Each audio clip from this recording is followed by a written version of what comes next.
Welcome. मैं हूं ज्योति। आप देख रहे हैं चुनावी समर। भाजपा राज में बिहार, यूपी सहित देश के लगभग सभी राज्य बदहाल हैं। ऐसे में जनता को मिले इस धोखे को संगीत के माध्यम से इस गाने में परोसा गया है।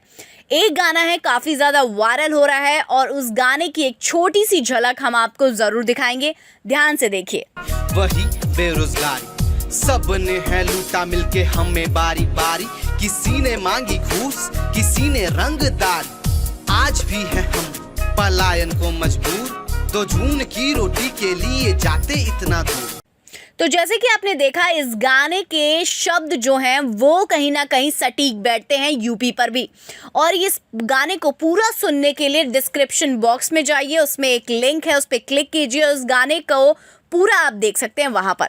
और अब हम बात कर रहे हैं आज की चर्चा हमारी जिस मुद्दे पर। बंगाल में बीजेपी को लगा झटका, सहयोगी दल ने छोड़ा साथ।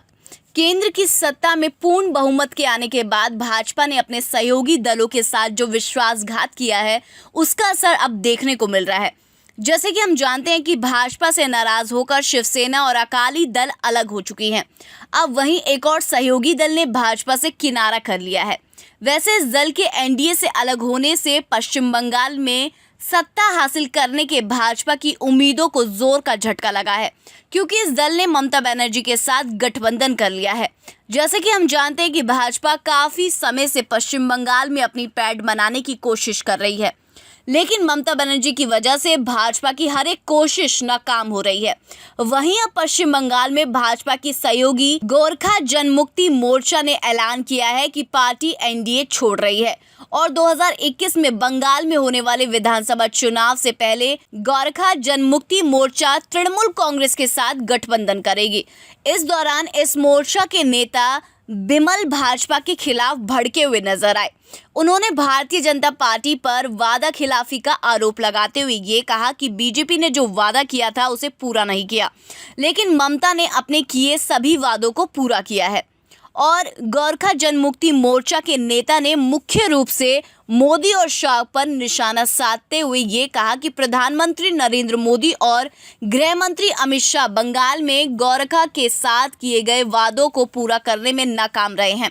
उन्होंने साफ कहा कि इसलिए उनकी पार्टी ने एनडीए का साथ छोड़ दिया है। बिमल ने ये कहा कि बीजेपी ने ये कहा था कि वह दार्जिलिंग हिल्स के लिए एक स्थायी राजनीतिक समाधान खोजेगी और 11 गोरखा समुदाय को अनुसूचित जनजाति के रूप में मान्यता देगी, लेकिन पार्टी ने अपना वादा निभाने में विफल रही। उन्होंने ये भी कहा कि जीजेएम अभी भी गोरखालैंड को लेकर प्रतिबद्ध है और हम उस पार्टी का समर्थन करेंगे जो 2024 के लोकसभा चुनावों में इस मुद्दे को उठाएगी। इसके साथ ही उन्होंने ये भी कहा कि 2021 के बंगाल विधानसभा चुनाव में जीजेएम तृणमूल कांग्रेस के साथ गठबंधन करेगी और बीजेपी को करारा जवाब देगी।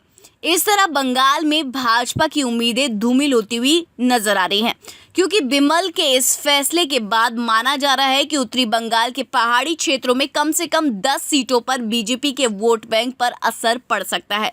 कुल मिलाकर हम ये कह सकते हैं कि सहयोगी दलों के खिलाफ मोदी और शाह की तानाशाही से देश में भाजपा का अंत अब नजदीक आ रहा है। इस पर आपकी क्या राय है, आप प्लीज कमेंट सेक्शन में जरूर लिखें। Thank you so much. Keep watching today's for more news.